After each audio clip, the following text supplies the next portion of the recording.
Después de recibir unas cifras de inflación a los productores mucho más altas de lo esperado, hasta un 50%, todavía tenemos los mercados viniéndose hacia arriba. Ahora mismo tenemos el S&P 500 con un pequeño pullback, pero si os fijáis estamos en un 0,2% al alza y el Nasdaq también lo teníamos casi un 0,5% al alza. Esto nos hace preguntarnos lo siguiente: ¿han sido realmente malas estas cifras? ¿Es que el mercado se está volviendo loco y está haciendo exactamente lo mismo que hacía el viernes pasado con las cifras de creación de empleo, que venían muy altas, con las nóminas también muy altas, los mercados empezaban hacia abajo, acababan el día arriba para empezar la semana siguiente, esta semana, con mucho pain? ¿O qué está pasando exactamente? Hey YouTube, ¿qué tal estáis? Vamos a analizar estas cifras de inflación en los productores, como bien me decíais que hiciese a través de nuestro Twitter. Tenemos aquí ahora mismo la pantalla. Analizamos hoy a la tarde las cifras de PPI para entender qué está pasando y qué pasará con la inflación. Un aplastante 94% de vosotros ha dicho que sí. Vox Populi. Vamos a analizar estas cifras de inflación, que las tenemos ya en pantalla. Vale. Entonces, nos esperábamos, o se esperaba, mejor dicho, el mercado que tan solo subiese un 0,2% mes tras mes, de la misma manera que subía el mes pasado. Sin embargo, ha avanzado un 0,3%. Ya esta primera lectura ya empieza mal y ya hacía que los mercados se viniesen hacia abajo. Pero hay más chicha de lo que obtenemos de la primera lectura. Vale, continuamos entonces leyendo. La demanda final de los precios también subió un 0,3%, también en octubre y en septiembre, y acabamos en un 7,4% durante los últimos 12 meses acabados en noviembre. Ok. La mayor parte de los incrementos del índice de la demanda final se debe a una subida del 0,4% en precios de los servicios. Muy bien, ya sabemos dónde tenemos que mirar qué ha pasado exactamente con los servicios.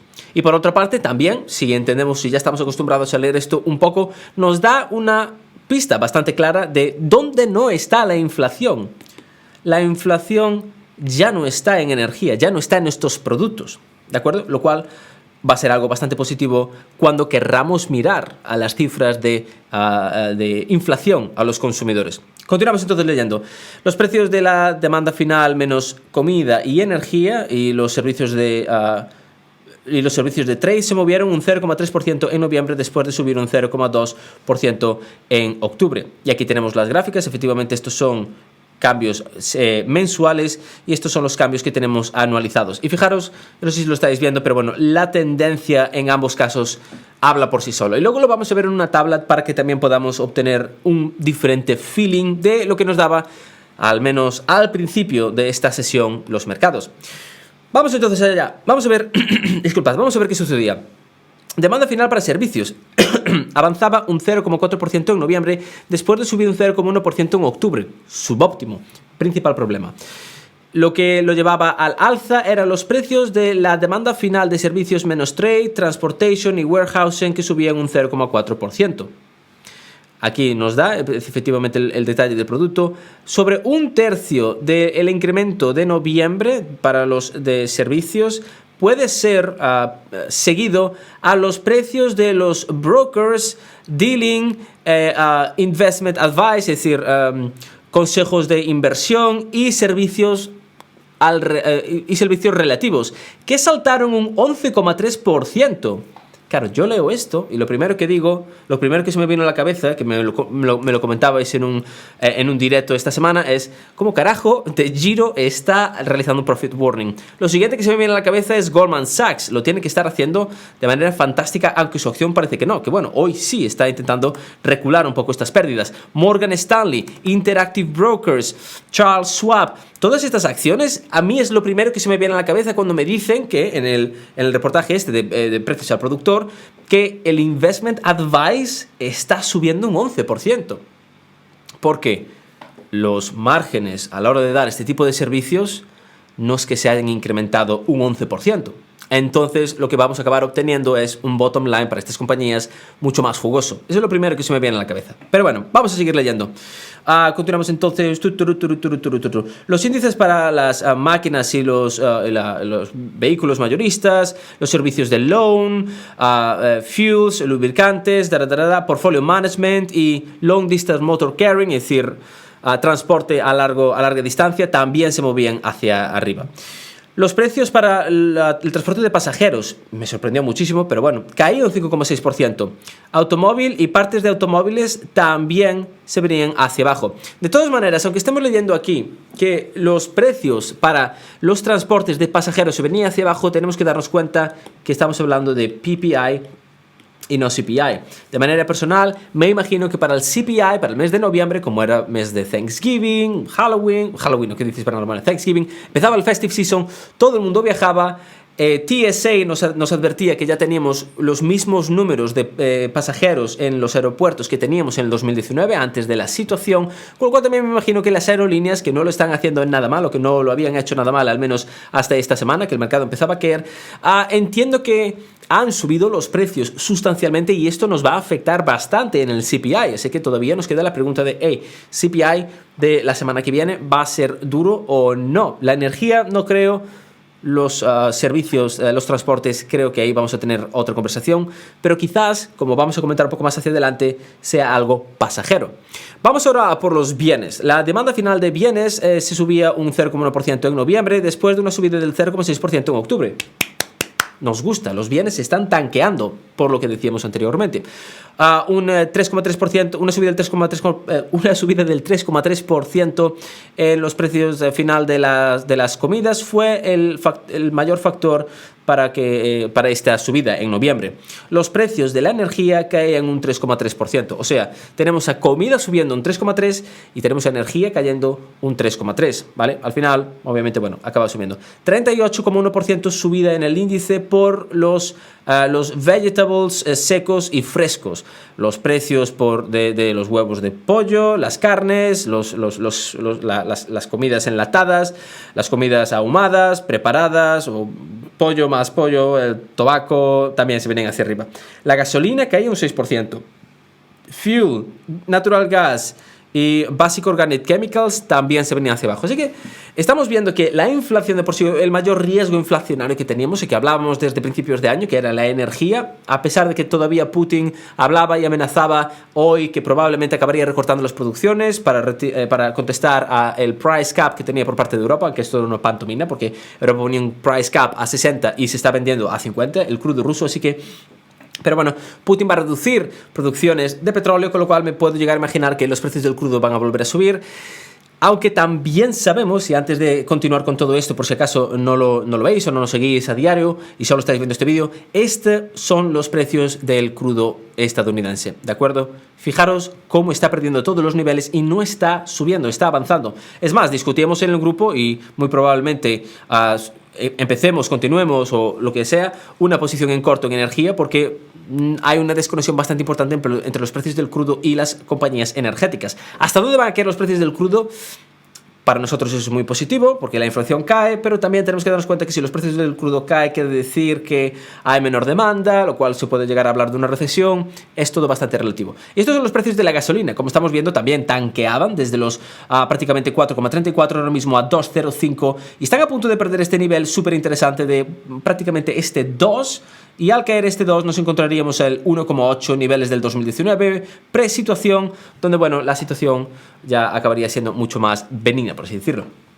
Acabado entonces para que nos hagamos una idea. Esto es el cambio final durante los 12 meses del PPI, ¿vale?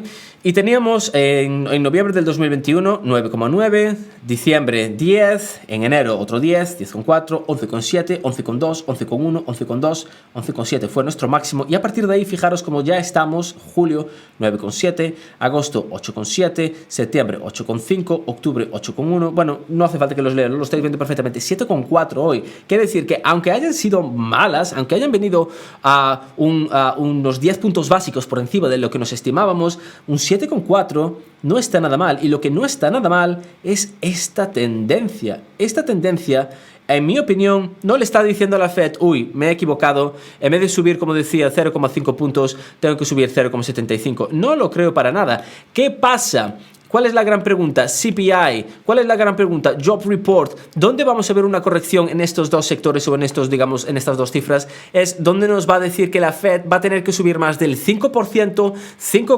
5,5%, 5,75% o 6%, como rumoreaban algunos oficiales de la Fed la semana pasada. Incluso Bullard decía que podríamos llegar al 7%. Los mercados se volvían locos ese día. Bueno, finalmente, la demanda final de servicios, el total, como estamos viendo, por seguir un poco la evolución, estábamos en 0,5 en agosto, 0,2 en septiembre, 0,1, 0,4, ¿de acuerdo? Servicios, y esto estamos subiendo ahora principalmente por la subida que teníamos del casi 12%, si mal no me equivoco, donde lo teníamos, 11,3% subida de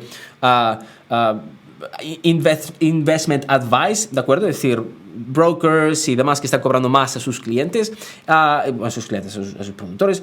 Y finalmente tenemos la demanda final de bienes de septiembre, 0,3, 0,6, 0,1. Quiere decir, ya estamos viendo que aunque sigue subiendo, la caída está siendo bastante importante, aunque ya no estamos en esta zona de menos 1,8, menos 1,0, puesto que esto sucedía efectivamente cuando estábamos en estas zonas de por aquí, ¿de acuerdo? No sé por qué no se me está moviendo aquí. Esto sucedía cuando teníamos esta grandísima caída, ¿de acuerdo? Eso es lo que le afectaba a estos bienes. Finalmente, ¿qué va a pasar para la semana que viene y qué va a pasar ahora mismo con la Fed? Para la semana que viene tenemos que darnos cuenta de que el core inflation y el non-core inflation es lo que nos va a dar una lectura más clara de qué pasos va a seguir la Fed. ¿En qué me refiero? Las cifras de inflación totales no van a ser miradas tan de cerca como las cifras de inflación core, ¿de acuerdo? Las cifras de inflación que incluyen la comida y la energía van a ser escudriñadas muy a fondo. Si nos vamos ahora mismo a las últimas cifras de inflación que tenemos, vamos a poder observar, y me voy a salir efectivamente, que lo que más teníamos problemas era en comida y en energía. Food away from home subía en 0,9, food en general subía en 0,6, todavía estaba bastante stubborn, estaba bastante alta, pero ya estaba bastante más abajo del 0,9, 1 y 0,8 que subía anteriormente, ¿de acuerdo? Hasta aquí, ¿de acuerdo? Es, digamos, lo volátil. Ahora, gran problema que también vamos a volver a tener va a ser en esta cifra de aquí, transportation y en shelter. ¿De acuerdo? Estas dos cifras son las que nos van a indicar hacia dónde nos vamos a dirigir. Simplemente centraros en esto, o bueno, quedaros con esta idea. Esta inflación de aquí es la que se queda atrapada en la economía, es la que está dentro de la economía y la que cuesta separar. Esta inflación de aquí arriba, comida, energía, es, digamos, la más volátil, es la más sencilla de, digamos, separarla, al menos en un principio. El gran problema que estamos teniendo ahora mismo no viene tanto por los precios de la comida, como entonces entendemos que el mercado se está viniendo hoy hacia arriba porque los precios de la comida se vienen hoy hacia arriba y eso nos da un poco igual. O la energía que está cayendo. No es tanto el problema ese ahora mismo, ¿de acuerdo? Porque estamos viendo que esto ya está cayendo, está recediendo. El problema viene aquí, el problema viene en shelter, el problema viene en los alquileres, el problema viene en los servicios de transportación, en los commodities de medical, viene en apparel también. Bueno, que apparel obviamente como tiene bastante inventario, me imagino que esto va a acabar cayendo a plomo. Entonces, ahí es donde vamos a tener la gran cuestión. ¿Dónde van a estar los precios de los tickets, de los boletos, de los aviones? ¿Dónde van a estar los precios de los alquileres? Y en general, ¿dónde va a estar la inflación, el CPI, para la semana que viene? De manera personal, indistintamente la inflación venga a donde venga o caiga como caiga, el mercado puede hacer lo que quiera. El mercado, la Fed, no va a dejar que el mercado rompa esta tendencia. En mi opinión, ese es el objetivo de la Fed. Porque si la Fed permite que esto rompa, digamos que podemos volver a tener un consumo bastante caliente. Y recordad también que hablábamos que las cifras de Black Friday y Cyber Monday estaban on fire. Acciones como Shopify reaccionaban de manera ultra positiva, batían récords, saltaban como para... Bueno, de hecho son estas dos líneas que tenemos aquí. Saltaban un 10% y un 6% al día siguiente, aunque luego se viniesen otra vez hacia abajo. Pero creo que puede llegar a tener momentum si efectivamente la Fed se lo permite. ¿Qué quiero decir? Si ahora mismo le permitimos al mercado venirse hacia arriba, el consumidor va a seguir consumiendo y la inflación va a seguir subiendo. Así que creo que la Fed tiene como objetivo, entre otras cosas, tirar al mercado de labor, tirar al mercado de acciones y también tirar los precios de nuestras casas y alquileres. Pero bueno, no nos vamos a meter más ahí. Ya acabamos de ver entonces las cifras de inflación a los productores. Sí que han sido más calientes de lo estimado. Disculpad, no son estas, sino son efectivamente estas. Sí es cierto que han sido más calientes de lo estimadas, pero han sido más calientes por los servicios de brokers, dealing, advice de inversiones, servicios relacionados, etcétera, etcétera. No han sido por energía, no han sido por problemas o por materias primas que quizás cueste un poco más o sean más volátiles o se queden más atrapadas en la economía y la Fed tenga que venir con pico y pala a romper la economía para sacar esta inflación de encima. Así que, bueno, de manera consecuente o consecuentemente el mercado está intentando venirse hacia arriba porque estas cifras han sido más calientes, pero no cambia nada en la historia de la subida de tipos de la Fed. Y nos queda la eterna pregunta, como comentábamos hace un par de minutos, ¿qué va a pasar con las cifras de inflación al consumidor? Y luego, ¿cómo reaccionará la Fed a cómo reaccione los mercados? Ahora, y antes de acabar, como siempre me gustaría preguntaros algo. ¿Estáis comprando acciones? ¿Las estáis vendiendo? ¿Estáis mirando el vídeo que subíamos ayer, si mal no me equivoco, donde hablábamos las 24 acciones que están más en corto? Los hedge funds, ¿estáis entrando en corto en alguna de estas acciones?